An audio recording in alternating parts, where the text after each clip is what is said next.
माननीय नामदार एकनाथजी शिंदे साहेब यांचा परभणी जिल्हा दौरा येणाऱ्या 30 तारखेला होणार आहे। त्या अनुषंगानं या ठिकाणी आज भव्यदिव्य असं सभामंडपाचं भूमिपूजन या ठिकाणी झालेलं आहे आणि माननीय खासदार संजयजी जाधव साहेब यांच्या नेतृत्वाखाली परभणी जिल्ह्यातील तमाम विविध पक्षातील कार्यकर्ते त्या दिवशी माननीय नामदार एकनाथजी शिंदे साहेब यांच्या नेतृत्वाखाली प्रवेश करणार आहेत। तरी आपल्या माध्यमातून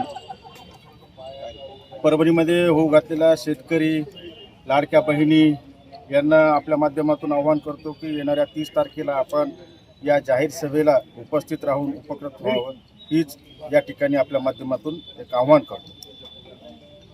नामदार एकनाथरावजी शिंदे हे 30 तारखेला परभणी जिल्ह्यामध्ये येणार आहेत। या जिल्ह्याचे लोकप्रिय खासदार संजयजी जाधव या कार्यक्रमाचे आयोजक आहेत। शेतकरी युवक संवाद मेळावा हा 30 तारखेला सकाळी 11 वाजता होणार आहे। त्या मंडपाचं, कारण पावसाळ्याचे दिवस आहेत, त्याचं मोठं आज भूमिपूजन झालंय। डोम उभारत असताना हा जर्मनी डोम आहे आणि मागच्या 15 दिवसापासून सगळे शिवसेनेचे पदाधिकारी, युवासेनेचे पदाधिकारी, महिला आघाडी असतील, सगळ्या संलग्न संघटना असतील, या जिल्ह्यामध्ये सगळे संपर्क झालेला आहे आणि या मेळाव्याला शेतकरी, महिला, युवक हजारोच्या संख्येत उपस्थित राहतील आणि हा मोठा मेळावा अभूतपूर्व असा यशस्वी होईल।